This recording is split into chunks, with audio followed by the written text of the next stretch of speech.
thewellnesscouch.com, streaming wellness into your lives. This is Up for a Chat with Cindy O'Meara, Karen Smith, and Kim Morrison. Here we are, up for a chat about the hottest topics that are important to you, inspiring you to awaken the change within. I'm Karen Smith. I'm Kim Morrison. And I'm Cindy O'Meara. And we're getting fat today. Look out. I've always wanted to say I love fat. I've always wanted to confess it. I've always wanted to be able to say it. I love fat. Oh, there it is. It's out. My confession is complete. And it was so well said as well. It was said with such motivation, passion, and yep, the whole lot. And there's 46 years of pent-up desire behind that, where I felt like I wasn't allowed to say it, that I love fat. Is that because? I love it.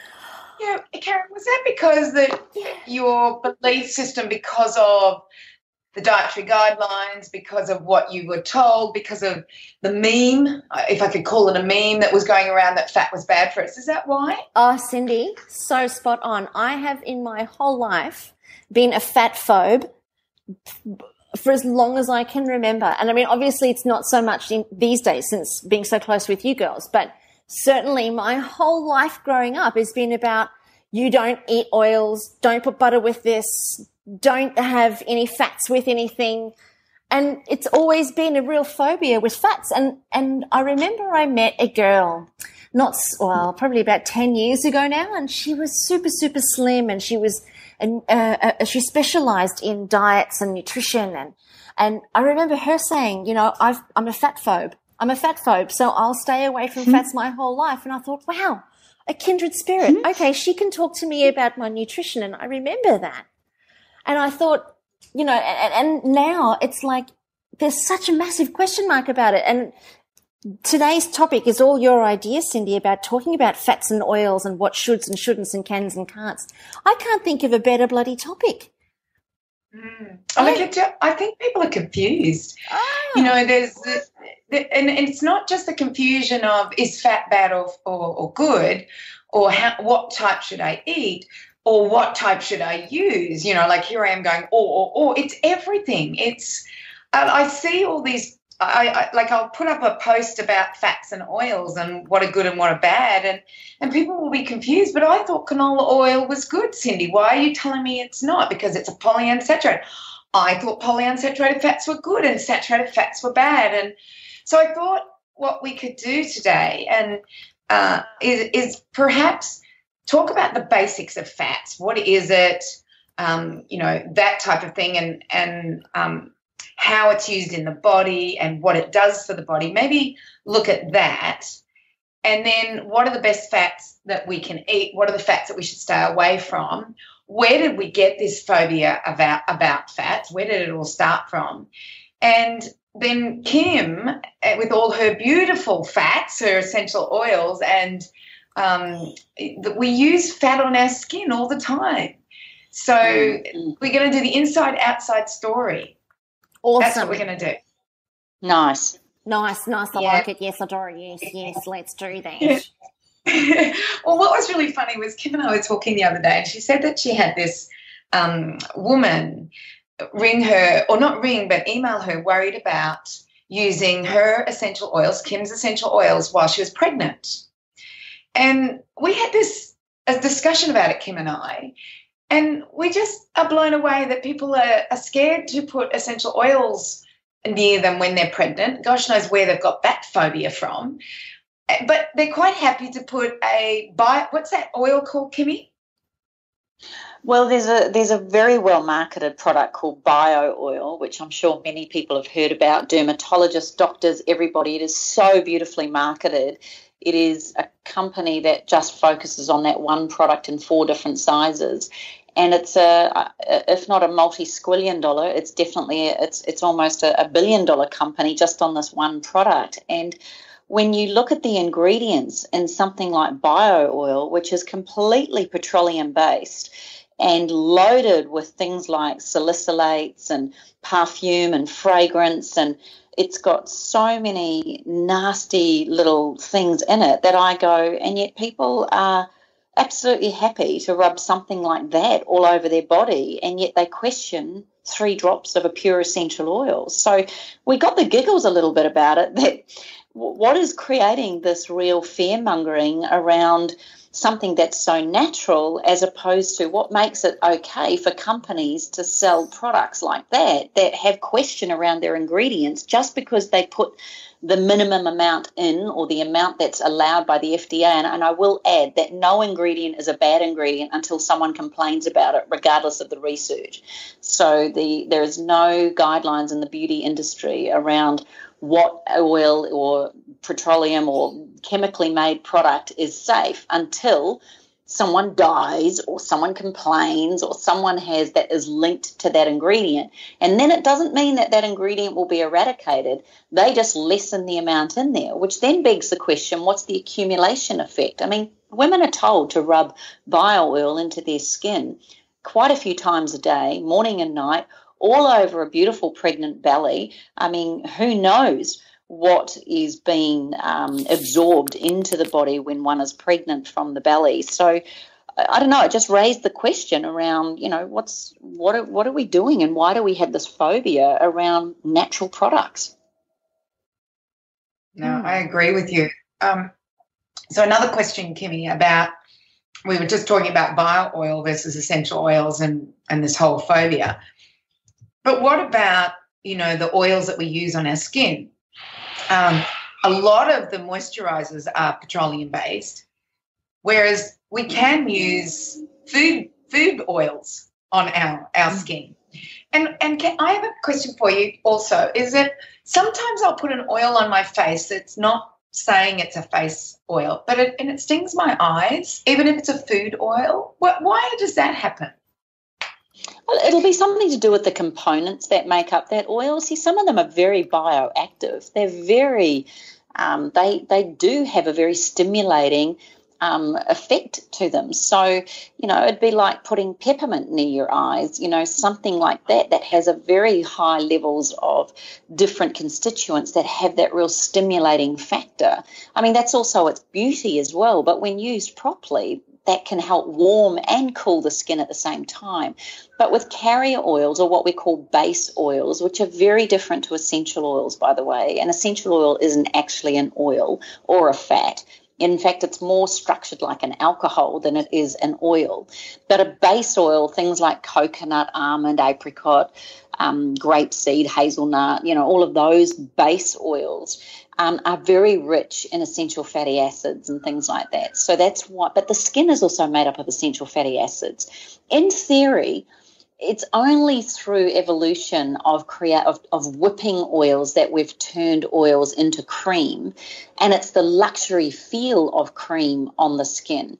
But if any of you listeners or you girls yourselves have used or have done the 4-phase fat elimination protocol, the HCG protocol, where you can't put fat on the body, and we know that jojoba is considered a fluid wax and not a strict fat in terms of how it works on the skin, then you'll know that when you do the protocol for 40-odd days or whatever it is that you do it, and all you're using is jojoba oil, I mean, that in itself is probably a wonder product all by itself. You do not need much else. It's just that most of us are not used to using just an oil on our skin, or we think it's too greasy, or we think it's whatever. But you don't put so much on that you look like you've walked out of a fish and chip shop for the last 4 hours.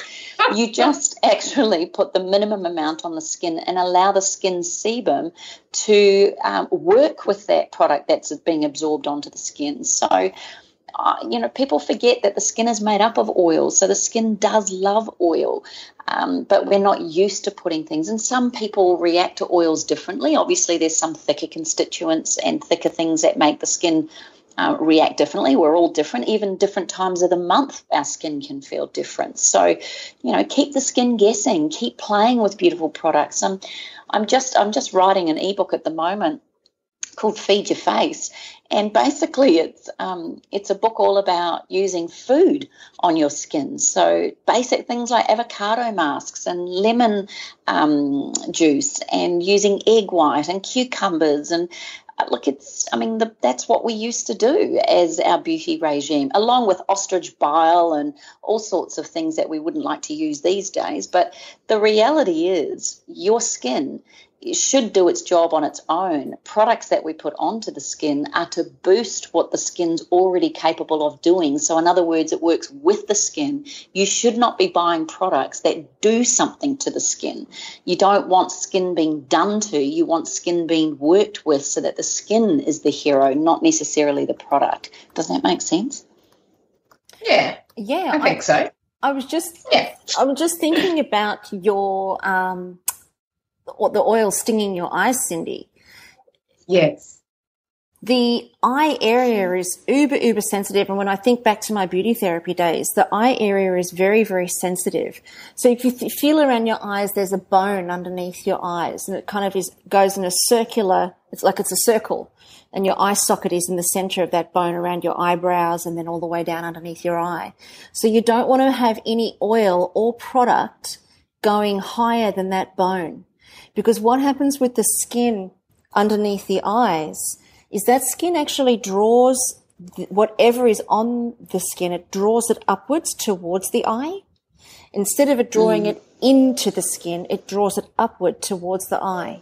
And if you've got oil or you've got any product around that area, you're drawing it up and into your eye, which is why it would sting, because your eye actually isn't an oily part of the body. The eye is made of more saline type solution. So it's more of a salt-based liquid, watery liquid. It's not water, but it's not oil. So if you're getting the stinging, then potentially you're just putting your product a little bit too close to your eyes, and sometimes even the ethers or the vapors from the oil can affect the eyes and make your eyes water. Well, one of the things I noticed, though, that if I use the one that Kimmy's made up for me, I use moisturizers and her facial oils, never get the sting. Yeah, right, it's just right. when I try and make my own up, and I figured you guys. And therein lies your problem. Need we say any more? Need we say any more? But it's true. Stick with what you're good at. Oh, how funny. It's so wrong, because I never have a sting. No matter where I put it on my face, I never have a sting when I use, all of the oils and creams that Kim makes up. But every now and then I go, I'm going to try a new oil, and I put it on my face, and then my eyes start to sting. I go, okay, this is why I stick to Kim's stuff and not try and be the person who knows what the hell she's doing with skin. You've also got to remember that to get a cream or a lotion or some sort of gel, generally a product is made up of oil and water, which is what you want. But however, as we know, oil and water doesn't mix. And so we need other substances added to them so that they don't separate again. And obviously in commercial products, they use things like stearic acid, which is often a saturated fatty acid that comes from animal fats or coconut or palm oil or etc.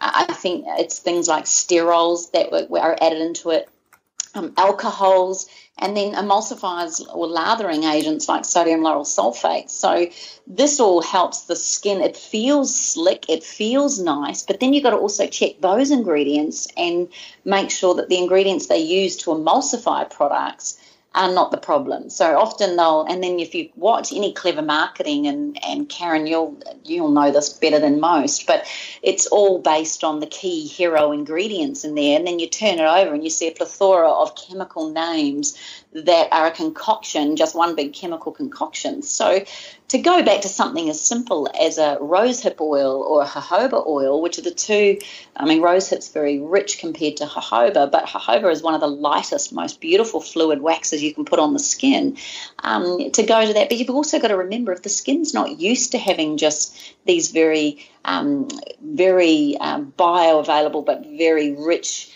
products, then you're going to have to allow your skin at least that 28 days to adapt to new oils or new fatty acids or plainer products that we put on the skin. And often people go, oh, no, it ruined my skin, I broke out or I did this. But it's probably more the fact that it's used to all the chemical bombardment rather than what it's used to with just one or two products that work beautifully. So, if you are looking at putting something on the skin or changing, look at what the emulsifiers and the surfactants are. Look at what the ingredients are that bind the product or turn an oil and a water into a cream or a lotion, because that's what's the important part. Now, I know I had a statement before that, but you were just flying there.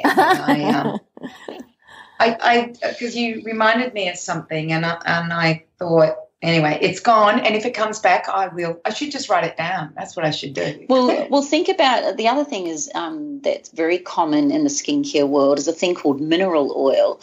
And, many people think that the minute they see that on a label, you'd think the word mineral, the word oil sounds natural. However, it is a petroleum product. And, yes, it helps the skin or it prevents the skin from losing moisture. But it's like putting Glad wrap on the skin. So, and no one knows the long-term effects on that, except that research is showing that it's not good. And many people are having reactions to these petroleum-based products, and yet it feels so beautiful and light and lovely to put on the skin. So, it's just re-education and knowing that you can make beautiful skincare products in your kitchen.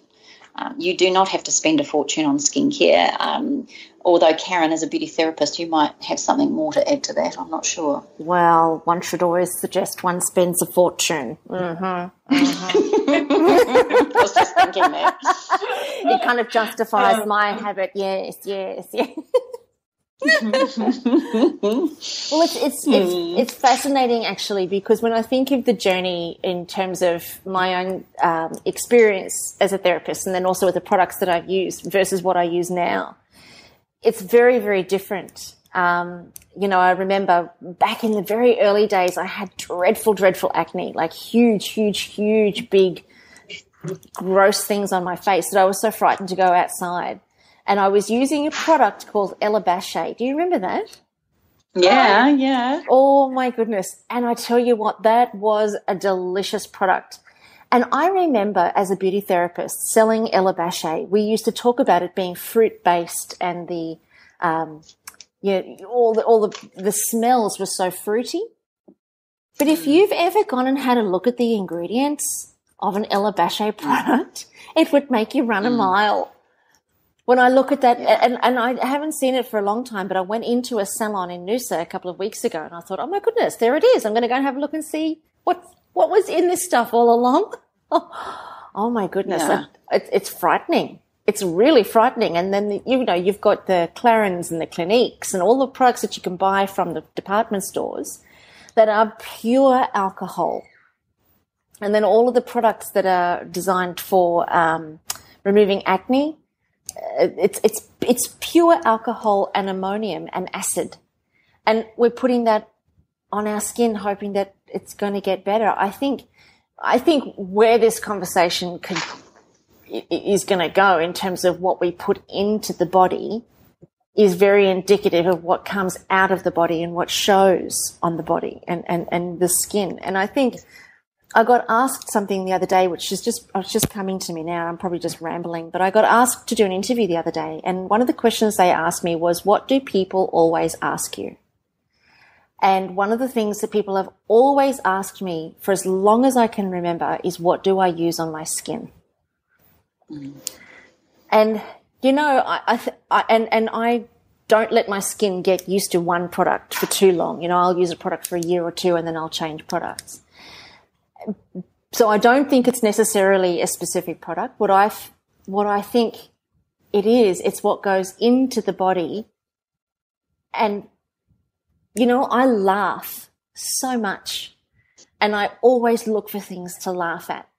Even when I'm in my darkest times, I'll have those dark times, but then my way out is to look for things to laugh at.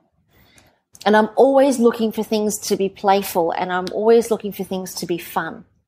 And I think it's like anything that it's a holistic approach. Our well-being is a holistic approach. And I think that we're tearing ourselves inside out and upside down looking for this well-being, when really it's a holistic approach of what goes on inside of the mind, what goes into the body, what goes onto the skin.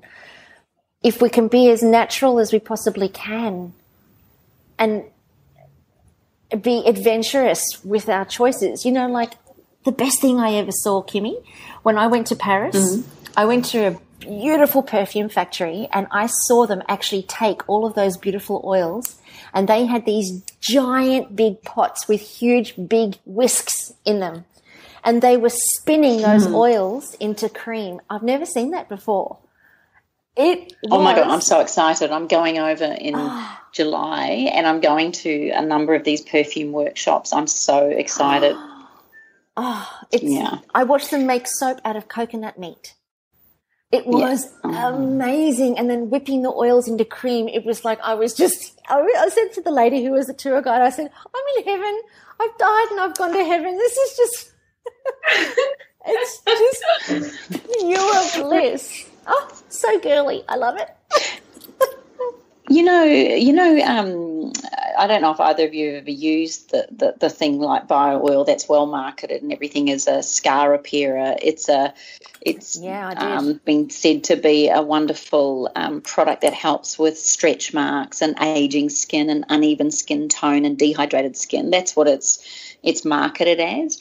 I looked at the ingredients because I kept thinking, okay, it's all very good and well to tell people not to use this product, but what have I got as an option for people? And so I did all my research and had a look, and I'm very excited. You girls are the first to know, but I have a product called Restorate coming out within the next 8 weeks. And it is basically, I looked at the ingredients of Bioil, and the only ones I could read that I really liked the look of and that were actually made any sense to me. In fact, if you look at the ingredients, it was Roman chamomile, lavender, rosemary, calendula, and sunflower seed oil. Like that's the kind of the cool ingredients that they say. Now, I don't know if there's synthetic components in that product or whether they are the pure extracts. They also say they do some special, I don't know what they call it, but they called it Celian or some sort of therapy that pure Celian or something or other is their so-called technology, which I don't even know what it means. I don't think anyone knows what it means. It's just a name that they've trademarked that they cleverly market on, and it sounds spectacular. But all the rest of the ingredients are incredibly, most of them are very frightening, including perfume and orange colour. So they even put the colour orange in there or red colouring to make it the certain colour that it is. So I turned around to my beautiful manufacturer and I said, I want to create this product that's brilliantly and highly effective on the skin. It's good for toning. It's good for uneven skin tone. It's good for stretch marks. It's good for healing broken skin. It's excellent for skin repair or scar or post-operative or post-pregnancy or during pregnancy, blah, blah, blah. And basically we have created this gorgeous product that's based on rosehip oil. It's using rosemary and chamomile and lavender, but we've added neroli in there and a little bit of lemon oil, which is just so beautiful for toning. And we've put calendula in there as well. I think it's Bioil on steroids. It feels beautiful. I've actually got a sample for you two girls to give me a testimonial on. But what I'm saying is you can make up your own Bioil. And that's the other thing, that when people see these ingredients, look at what's on the back, look at the key ingredients. You can buy shea butter easily. You can buy an essential oil easily. You can get your beeswax if you're into beeswax, if you're not worried about vegan products. You can buy all the things that are the key components in those skincare products and make them in your kitchen. The challenge is most of us don't have time, or most of us don't want to. But, a teaspoon of coconut oil with a drop of lavender is a beautiful scar repair blend for the belly. It's just whether or not people are prepared to or even aware that they can do such a thing. So that's why I've created this product. And my gosh, if that product took off like Bioil, I'll be seeing you first class in Paris with my own perfume company. Thank you. Nice. But so I'm just saying it's easy to make. I think what's happened is that once upon a time, this is how we made all of our cosmetics. If you look back at the in the olden days, we did use certain foods and oils that were available to us in nature. And then we became, I don't know, industrialized, I guess is the word. And we learned how to do, different things to chemicals. And then instead of appreciating that we had the knowledge of these beautiful oils and all these things, we let the pendulums, swing far to the other side, where we've now made everything into these chemicals, and now, because this generation and the generation before and even the generation before was not aware of this, although I believe this generation is becoming aware, it's just continued. But I think I don't know if it's marketed too well for the most people to understand this. So it's just nice to see a cottage industry coming up through the ranks, and lots of cottage industries coming up through the ranks that are using food, etc., for it. I think it's very exciting. And just be careful with a number of the cottage industries, because what happens is they buy a base cream and then they add their beautiful herbs or oils or things like that. The challenge is people are not told what's in that base cream that they've purchased. So that's just one little thing I would say, just be wary of and ask where they get their base cream from, because a lot of companies, even natural companies, sell these base creams, but they have preservatives, or they'll have a benzoate in there or a paraben of some sort, even though all the other ingredients are natural. So, even the cottage industry, and a lot of people, even when I've challenged them on this, they weren't aware. And when you buy a product like that in bulk, they don't have to disclose what they've done to that product, and therefore the person or the cottage industry company that's bought it doesn't necessarily know. So I'm not blaming them, but there is so much deceit. It's the same as the food industry, Cindy. There's I don't know if it's worse or the same, but it's you don't know. Yeah, it's exactly the same, Kimmy. Somebody can buy, let's say, a soy protein isolate or a whey protein isolate, and all they do is put that up on the ingredient list. But in the background and in processes, it may have canola oil, it may have a lecithin from soya lecithin, it could have genetically modified, even though it's seen as grass-fed whey protein powder or whatever. So, yeah, it's the same. How does the person know then? And particularly if a cottage industry or a company is really committed to giving their consumers the best, and yet they're not aware, that's the challenge sometimes too. And those of us that make our products, we trust our manufacturers by asking the question. It is sometimes the blind leading the blind, I think. Well, I think in the food industry, the best thing is that you buy everything from scratch. You buy everything, by singularly, one ingredient, as opposed to buying a food that's been prepared, because then you know what you're putting into it. But then there's the whole production thing that creates problems as well. But you've got to do the best with what you've got, and you can't become, what do they call it, orthorexia nervosa, have orthorexia nervosa, which means that you have an unhealthy obsession with healthy eating. So you've got to have a nice balance there where you're not crazy. But I think the other thing is trust. Is that more and more I purchase from people I trust, because I see the research they put into it. I see what they're doing. And if they bring out 5 products and they're all brilliant, I can probably guarantee that they will continue to bring out brilliant products. The minute I see a company that has a product that has a dubious ingredient, I don't trust them anymore. I can't trust them anymore, because I'm thinking, well, if you're putting it into that product, then where's your research and where is it? So I can very quickly decipher whether I like a company or not, and whether I'm prepared to pay for them. And that's what I've gotten to, is that, and I hope that people see changing habits as that. It's not in my kitchen. If it's not in my kitchen, it's not in the warehouse. It's what I want to eat, and I trust it, and we've researched it, and we've looked at it, and we all here at Changing Habits, we all have the same belief system as far as we want to make things from scratch. We all have a love for health and a love for nutrition and food. And so everybody works together to make sure that we bring in the right product. So I think trust is the main thing. When you trust a company, like there's not only my company Changing Habits, but Loving Earth. Like I trust Loving Earth. I don't think that they would ever do anything wrong because they're an ethical company. 28, I trust 28 because I know what you're like, Kim. So there are certain people in the food industry that I trust. I go to my market. I trust my lettuce grower.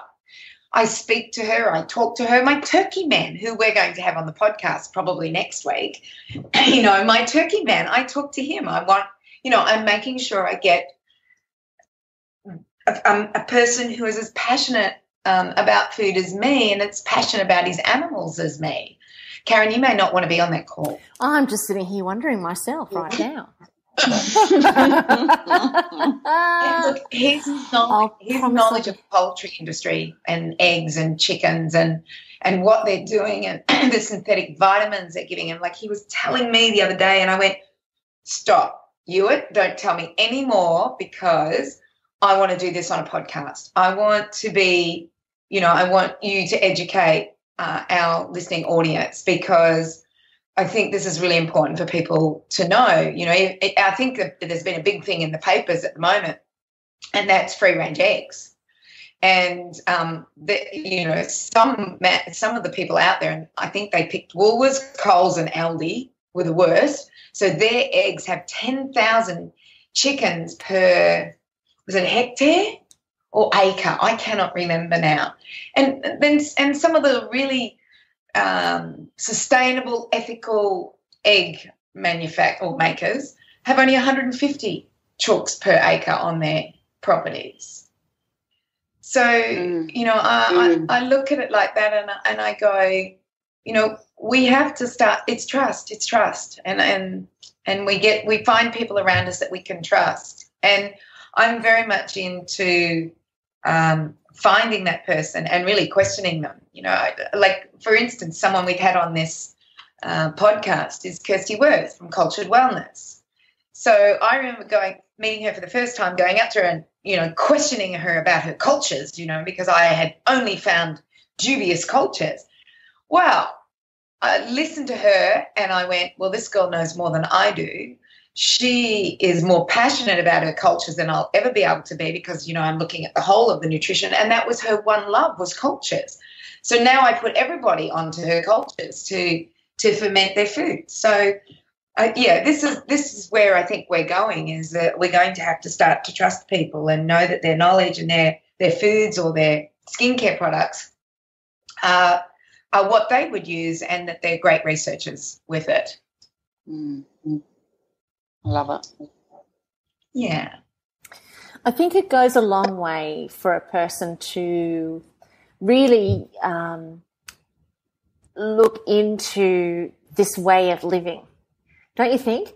Like it's quick and it's easy to go into Woolies and grab a packet of eggs or to go and do your shopping. It's quicker and it's easier to do that. But I think the more aware people become about how they influence and impact the world and how they feel physically and emotionally, the more a person becomes aware and the more a person begins to question what our habituated normal behavior is, I think the more a person becomes more aware, and then the more a person wants to try something different to what they've already known. And it becomes an experiment. It becomes quite fun to look at different things to eat, look different things to put on your skin and see how they work. It becomes quite fun to do that, as opposed to making it feel like it's a chore or an obligation. I think it's like, and the only reason I say chore and obligation, I think, is because originally I think I felt like that many, many years ago. I thought, it's just so much work to have to do all of this.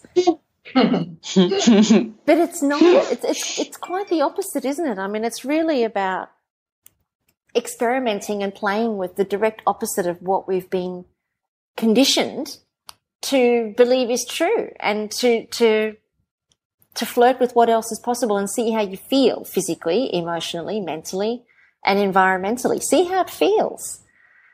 It's actually, you know, it's quite fascinating. I was only having a conversation with my sister just the other day. We were talking about me buying a new car because my lease is coming up on my car. And I said to my sister, you know, for the first time in years, I don't want a flashy car. I want a hybrid. I want something that's cheap. I want something that's easy to run. I don't care what it looks like. I just want something that doesn't create a big footprint in terms of the fuel that I use and the impact that I have on the planet. And, you know, it was I love it. It was challenging, though, because I went and drove a Mercedes. Yes, I did. And then I went and, I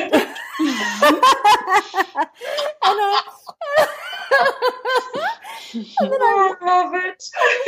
And then I went and drove a sports car, a Lexus sports car convertible. Yes, I did do that. And I walked away and I thought, I can buy those cars. I could if I wanted.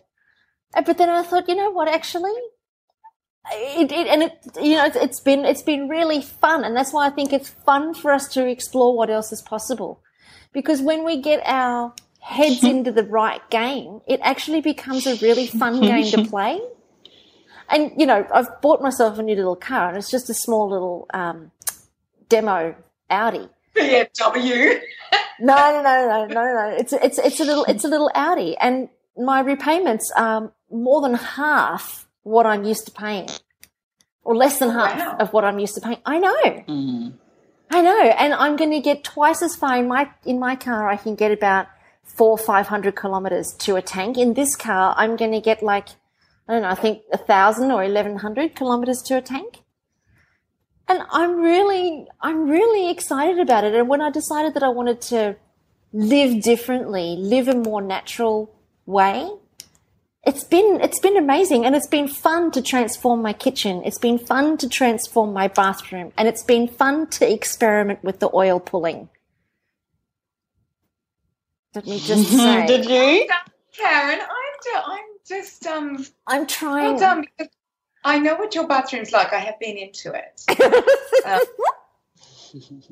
You have more, you know, the makeup is what used to get, like, I used to go, oh my gosh, I know you're a beauty therapist, and that's why. Yeah. But I just had never, like, all my makeup fits into, you know, like a sandwich Ziploc bag. Yeah, no, I'm not quite there yet. Not there yet. But I think speaking of fat, like, you know, like, as far as, you know, from that thing of whether it's good for us or not good for us, and trying to understand it from a health perspective. Cindy, there's one question I wanted to ask you. You know how there's the whole ketogenic diet now, and it's very fat-based and things like that. Is everybody destined to be a fat burner as opposed to a sugar burner? Is everybody good with more fat?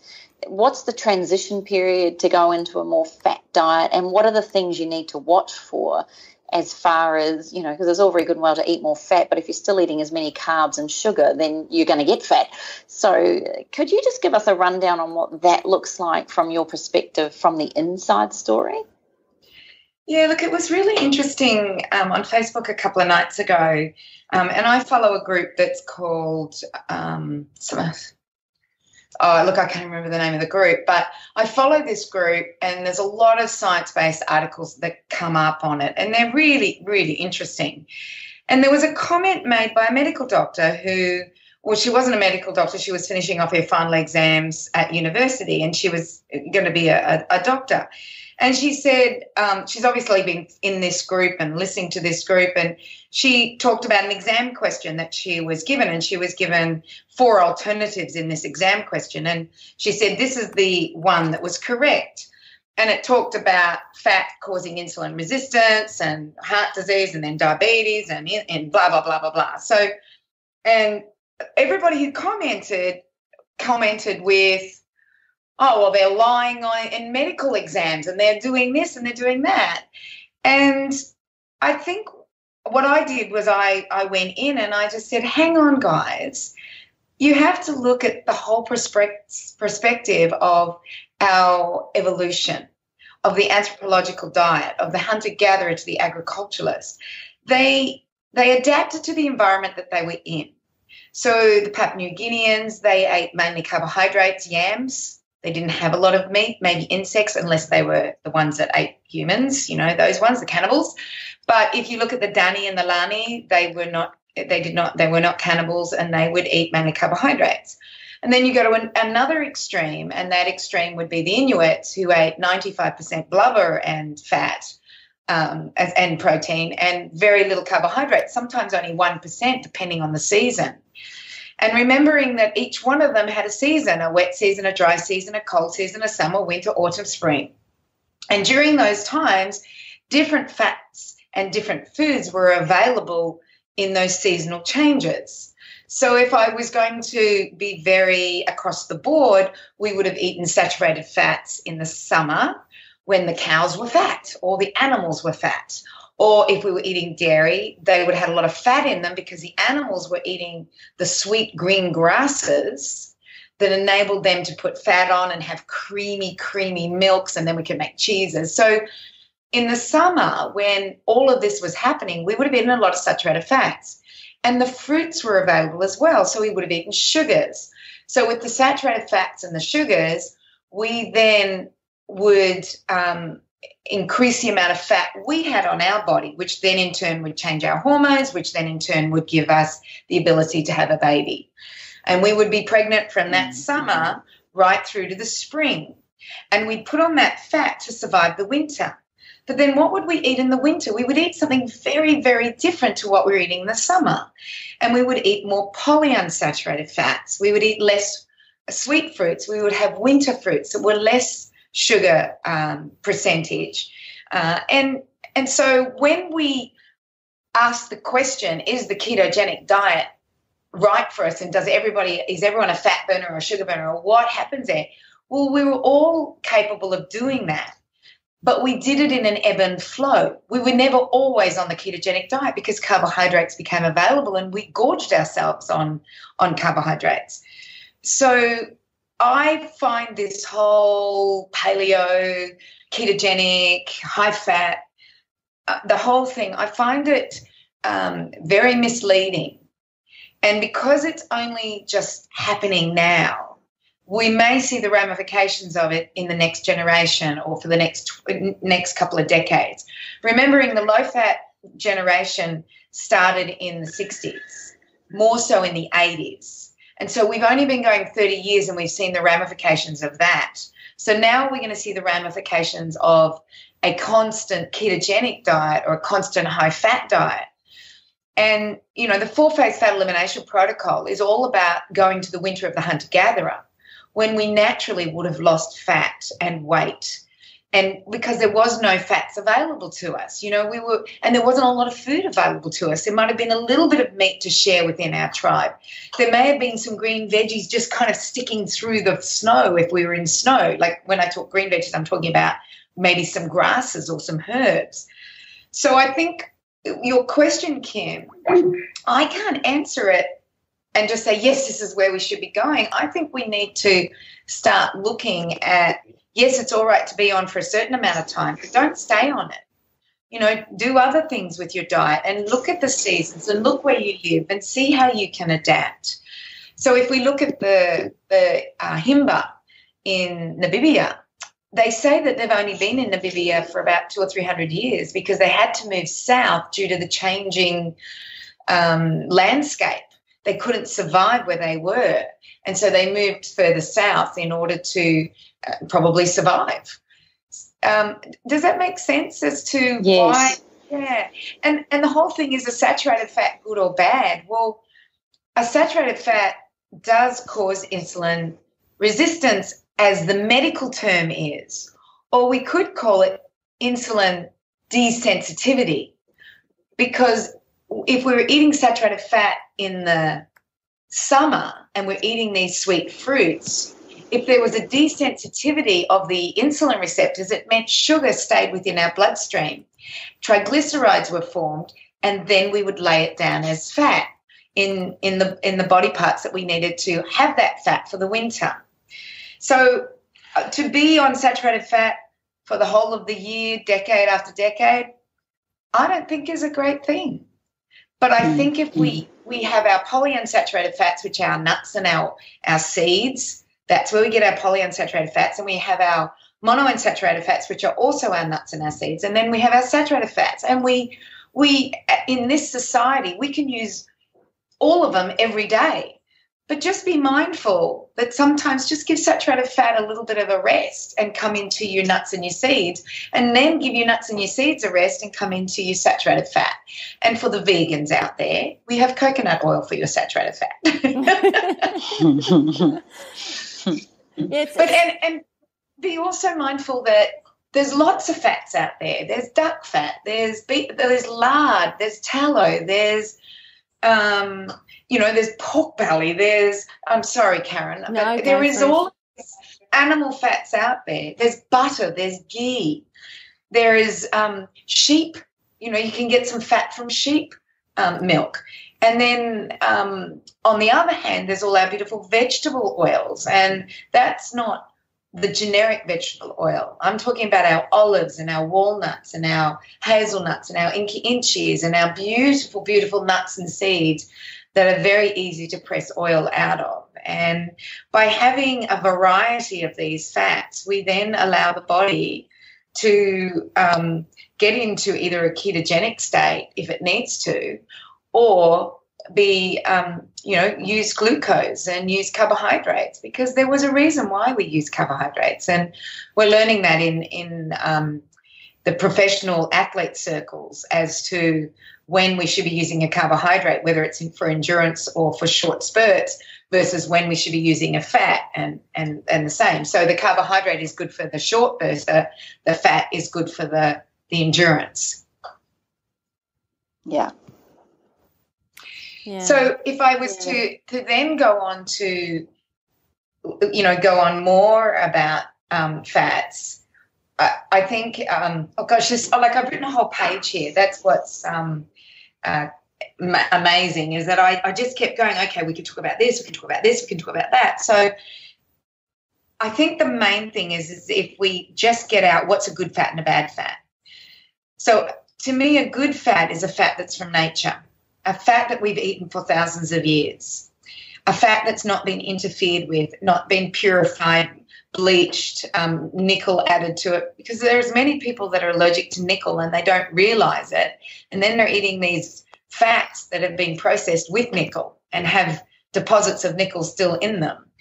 So there's all of these fats that are out there, as opposed to the refined fats, which are your margarines, your canola oils, your rice bran oils, your cottonseed oils, your vegetable oil, safflower oil, soya bean. So why do I stay away from those ones that I've just mentioned? I stay away from number one is how they're produced. They could be genetically modified and they could have Roundup on them.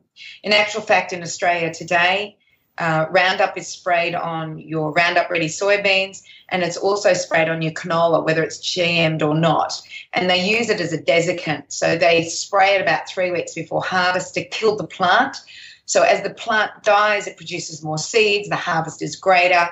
But you cannot tell me that there's no Roundup left in there, which then creates problems of its own. But then in order to extract it, it goes through a refining process. And like I said, in that refining process, is certain minerals or chemicals are added to it. So I stay right away from them. And it's so funny, I will put something up on Facebook and someone say, but I thought, grapeseed oil was good. I like grapeseed oil. And I go, well, think about a grapeseed. How are you going to cold press a grapeseed and get oil out of it? People have to think. Or think about rice bran. There is no oil in bran. How do they do that? There is no oil in bran. Why do they call it rice bran oil when there's not a scrap of oil in it? How do they? Well, I don't know. Maybe they're getting the oil out of the rice. But you think about rice, even if they're getting the oil out of the rice, there ain't a lot of fat in rice, so they're going to have to use solvents to get that fat out. Cottonseed.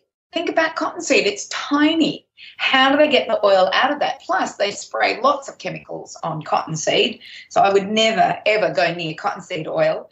And I think it's about time people start to consider this. If it's in a clear plastic container and you sit it out in the sun for 4 years and on the barbecue and it doesn't go rancid, then something's wrong. Yeah, exactly. Yeah, and then you have to think about, well, how do they make these new spreads? They're now calling them spreads, by the way, and I'm talking about margarine. I went to the grocery store recently to pick up some margarine for a talk I was giving, and I'm looking at all the packaging that is usually margarine, such as Flora or I don't know what they all are, but anyway, I was looking at it and I'm like going, oh my gosh. It says canola spread. It says a vegetable spread. Look, no one is calling it margarine anymore. So I rang the company, one of the companies, and I said, could you please tell me why you're not calling margarine? And they never got back to me. Because I stumped her and she asked her manager and nobody got back to me, and I must ring them again and find out, why they've taken the name margarine off. It's just, oh my gosh. Yeah. Well, it must be because margarine is now seen as a bad word, especially that whole thing that went around the internet saying margarine's one molecule off being plastic. Maybe the words got round that it's just not a good thing. And maybe it is, because, you can see the cheap ones up there and they're called spreads. They're not called margarine. And yet 20 years ago, everything was called margarine. It was the U-Butte thing that took your cholesterol down, was the best thing. And, and then it just had this it had this checkered past. And, starting off, like Karen, you talked about the fact that you went to a perfumery and a soap maker and they made it out of coconut fat. Yeah. Well, the hydrogenation of a vegetable oil is usually what they make soap out of and usually what they make candles out of. So you'll see soya candles and it's as though when I see soya candles and everybody's praising it, I go, well, it's just hydrogenated soybean oil. It's no big deal that they're making it out of that. It's just a very, very cheap, long-lasting oil. When I see it made out of maybe beeswax, then I consider it to be something that's in its natural state, but not when it's made out of hydrogenated soybean oil. And the other thing is that we used to make our candles out of tallow, and we used to make our soaps out of tallow. We didn't make them out of these hydrogenated oils. But then, the checkered past of these fats is that it was hydrogenated and then it was partially hydrogenated and then that created a trans fat, and now trans fats are known as fats that are not good for us. And many margarines were 35% trans fats, and then, now the Heart Foundation thinks they're really smart because they say, well, none of our fats are hydrogenated. So then you ring up and you go, well, if they're not hydrogenated, what are they? Well, they're intersterifying, which hydrogenation is part of that process, but there's more to it than that. And then what are we going to see in 30 years' time? We're going to find this new fat that's in margarine called an IF, an interesterified fat. What's that going to be seen as? Because it's not found in nature. It's never been found in nature. And like a trans fat is found in very small amounts in nature, in nuts and seeds, in animal products and things like that. Very, very small amounts, like less than 1%, maybe 1%. Whereas an interesterified fat is not found anywhere. So what are the ramifications of people eating these margarines that have got the tick of approval by the Heart Foundation? What will be the ramifications of this? And so we go through this whole process, and now we're starting to see people are talking about essential fatty acids and omega-3s and omega-6. What is better, an omega-6 or an omega-3? Well, guess what? Our essential fatty acids, one is an omega-3 and one is an omega-6. So you can't tell me that omega-6s are bad and omega-3s are good, or omega-3s are good and omega-6. You can't. It's not black and white. It's far from being black and white. Omega-3s are, important for anti-inflammation, and omega-6 cause inflammation, but not we look at anti and causing it as something good and bad, but there are sometimes we need inflammation because we have an injury or a problem. And those omega-6s are really important for those healing times.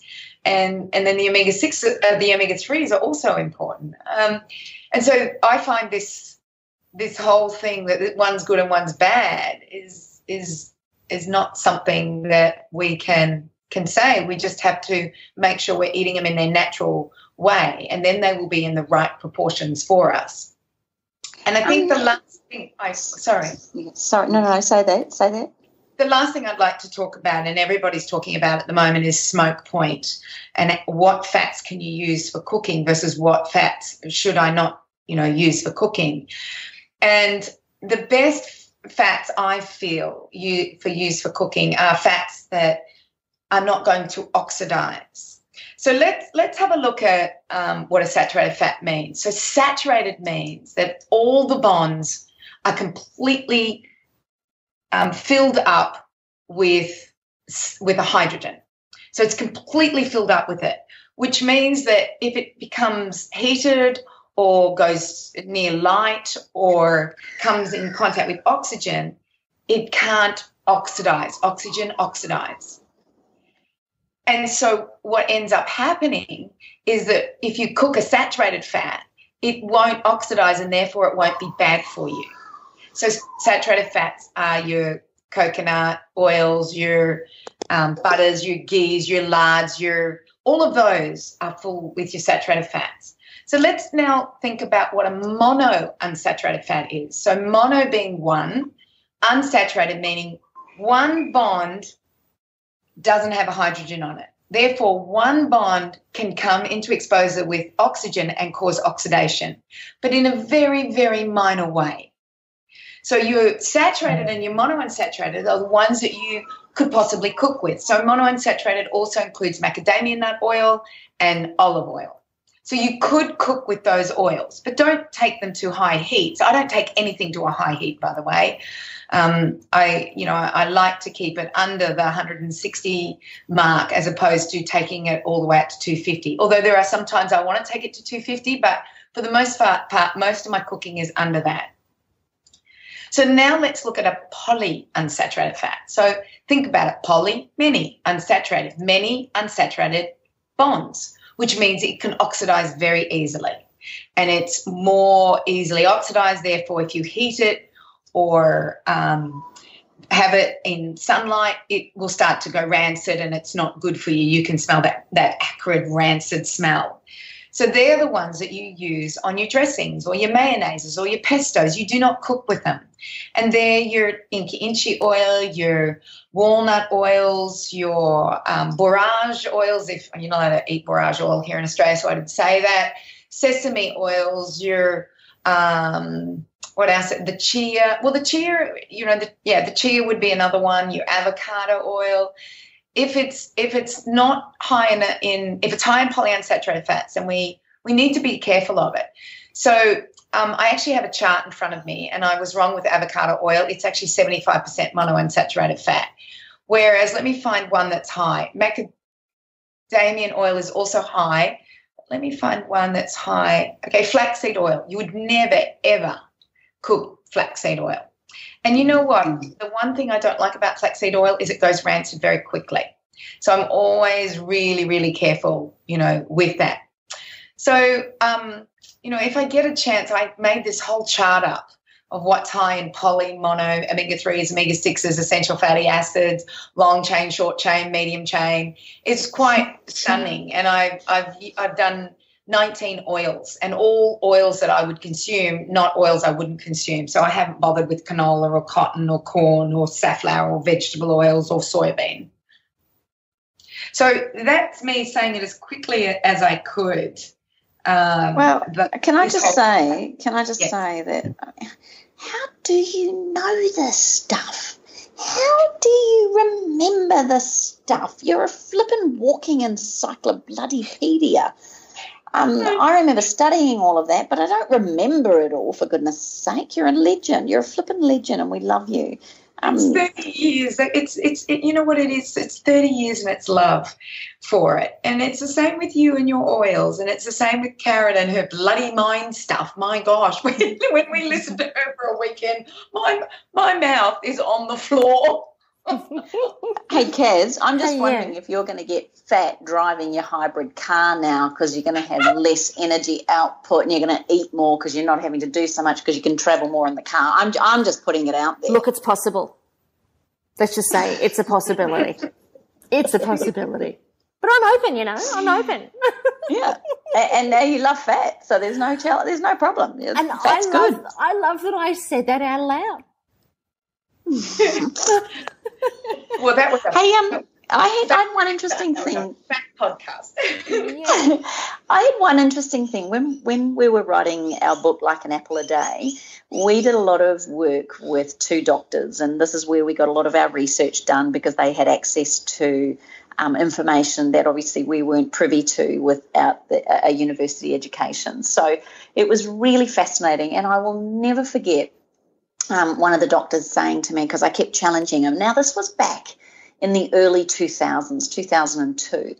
And I remember saying to him, well, obviously margarine's terrible and, we shouldn't be using it. It's just a chemical concoction that's supposedly low in fat. And then he looked at me and he said, well, herein lies the challenge. If you were someone that had high cholesterol or, fat issues within the body, then science would say stay away from butter and saturated fats, and margarine or something of that equivalent would probably be better for someone suffering with any of those kind of conditions and arteriosclerosis and all those sorts of things. However, if you were someone that had a predisposition or a family history with cancer and diseases like that, then you would probably stay away from the chemical low-fat product like margarine, and you would go more for the saturated fat, and butter would probably work for you a lot better. What's your theory on that, Cindy? I mean, given he's not talking about health, he was just talking about predisposition. Yes. Mm. Well, I think that that whole myth has been debunked, in that the science behind saturated fat causing heart disease was shown to be faulty, and it's still shown to be faulty. And more people are beginning to realise that, except for the experts, like the Heart Foundation, but then they have, remember, the Margarine Association, or people like that, maybe supporting them, although it is changing. But they're still making out that that's the case, and so is the Dietetics Association. But I think that that's been well debunked, and now everyone's talking about sugar. But what I want to say here is that it's not one thing. It will never be one thing. It will never just be salt or just be fat or just be sugar. It will never be because, I went off, one product and I'm going to be cured, or I'm taking one product and I'm cured. It's a lifestyle. It's everything. And Karen, you alluded to this at the beginning. It's about looking at the holistic way we live our lives, what goes into our head, what comes out of our head, what goes into our body, what we put onto our body, what comes out of our body, what connections we have, what sunlight we see. I don't believe, like when I hear somebody's been told to go on a statin drug and eat and take margarine, and that's all they change in their diet, I just think that they're just full of it. I just think, well, you obviously don't realise that the body's not that black and white, and what's right for one person is not necessarily right for another, because their stress might be higher, things like that might be a problem, and so they need to then maybe do more meditation, or try and do a meditation while they're doing a hike, something like that, Miss Kitty. Yeah, that was funny. Maybe that's another podcast. Is there something we need to know? It was so funny. That's all. It was just funny. We'll tell you off air. It was hilarious. Karen, I just one last quick question I want to ask. Cindy and Karen, both of you, is it possible for someone like Kaz, who is a strict vegan and mainly raw, is it possible for her to get all the things she needs from something like coconut oil as far as fat is concerned? That's just a question I get asked a lot from mums worried about their daughters being vegetarian or vegan. All right. So Karen's looked into veganism. She prepares her foods beautifully. She knows what she's doing. She's got all the knowledge, and she puts effort into it. A young teenage girl who chooses to be a vegan that has just said, well, I'm going to stop eating meat. And I've seen these girls get a McDonald's hamburger, take the cheese and the meat off and eat it. Wow. I have seen this. I've seen a vegan girl do this because they have this thing, you know, and it's more a moral thing, and they don't know what they're doing or how they're doing it. It's dangerous. It's very dangerous, I believe, to young teenage girls, because it seems to be the teenage girls that are doing it, and there's lots of them doing it, going into veganism. And I think their mothers should be very strict with them and just say, well, you can either save the babes in the wood or you can save yourself. And you know, I need to almost do a whole podcast on this. And if they choose to be vegans, then they choose to do it right. Because when you're eating meat and vegetables and you've got dairy and you've got things like that coming in, and you're not eating junk foods and there's no additives and preservatives and flavorings, when you're doing that, it's fairly simple to make sure you're getting your proteins and your fats and your carbs and your vitamins and minerals and everything like that. The way Karen does her veganism, she is getting everything that she needs. The way a young girl would do it, like I said, the McDonald's hamburger, they may just eat bread, and the bread could be made with gosh knows how many ingredients. It could be wheat that's got Roundup in it. So their hormones are going to have an issue, you know, and they may decide to have those sausages. Oh, my gosh. I go, if you're going to be a vegan, why do you need a sausage, even if it's a vegan sausage? Seriously. You know, it never makes sense to me. Or vegan cheese. You want to be a vegan, do what vegans do. They don't fake meat and cheese.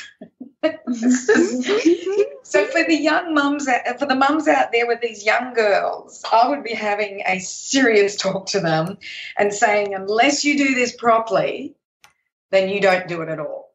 And you put the time in the kitchen and you prepare the foods right. I think your point is 100% valid, Cindy. When I first went vegan, I just replaced meat with bread. And I was 17 years vegan. And, you know, for whether that contributed to it or not, I don't know. But Matt and I were not able to have kids.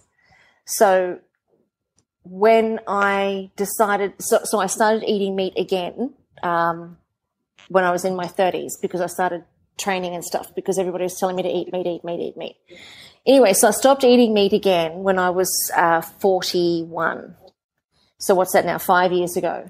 But what I decided to do is that I said to myself, I will go vegan for 30 days. And if I decide I want to eat meat again, I'm going to. And if I don't decide I'm going to eat meat again, I'm not going to. I'm going to do whatever I feel is right for me. But I have to say, at the age of 41 years old, it was only at that point that I was ready to actually do the research and do the work that's required to eat a rainbow in every single meal and make sure that I'm getting my fat sources from everything from inchi inchi to olive to chia to flax to just about, you know, like in every single meal, there's a beautiful combination. And as a vegan, food combining is one of the most important components of maintaining a healthy vegan diet. And just like there's a food pyramid for normal people that's completely inadequate, there's also a food pyramid for vegans, which is completely inadequate. So it's really, really important that if a person is going to do it, they do it from a position of education, because, especially for women, because we do have so much pinning on our hormonal nutrition. If, you know, young girls are doing it and they want to maintain their hormonal viability, they do have to make sure that they are doing it properly. And I think it would be great to do a podcast on how not to do it and how to do it. I think that would be really, really awesome, because there are kids who are going to do it. Yeah. You know? Actually, what a brilliant idea, Karen. Let's do that. I agree. Yeah. And I get asked a lot, darlings, and And maybe we could talk a little bit about teenage skin in there as well, just because that's another big thing, like acne and things like that. So if our beautiful listeners are keen for that, give us a response on our Facebook page and let's see if they're up for it very soon. Yeah. Fabulous. I'm in. Cool. I'm in. Well, this has been an amazing podcast. We've learned so much. I think that no doubt our listeners have gotten heaps and heaps of information in terms of the fats. What I would actually suggest that everybody does, here's what I would think that you should do.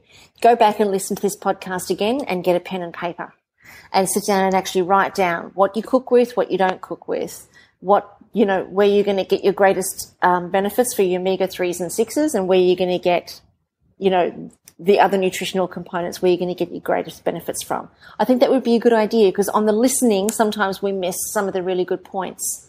And because there is so much information, Cindy has 30 years behind her. So because there's so much information there, go back and listen to it again. I'm certainly going to do that when I download this recording myself. Because you can always learn something. We can always learn something. But I just want to encourage everybody to have fun with it. Be in the exploration of it, be in the adventure of it. Don't look at it as something that you've got to add as a chore to your existing world. So post your comments on our Facebook page at allthews.facebook.com/up for a chat, and post your comments about whether you want us to do a podcast on veganism, how to do it right and how to do it wrong. Also, you can go to allthewellnesscouch.com/up for a chat, and you can post your comments there. So hopefully you guys have loved today's podcast. We're going to see you here same time, same station next week at Up for a Chat, where you get to become part of the ripple effect that's changing the world. And we're going to see you on the ride. Bye for now, everybody. This has been a production of TheWellnessCouch.com. Check us out on Facebook and join in the conversation on Facebook.com/TheWellnessCouch. Subscribe to each show on iTunes and check us out on Twitter. The Wellness Couch, streaming wellness into your lives. Whilst the Wellness Couch presenter endeavor to provide accurate and helpful information to their listeners, these podcasts cannot take into account individual circumstances and are not intended to be a substitute for health and medical advice from a qualified health professional. You should always seek the advice of a qualified health professional before acting on any of the information provided by any of the Wellness Couch podcasts.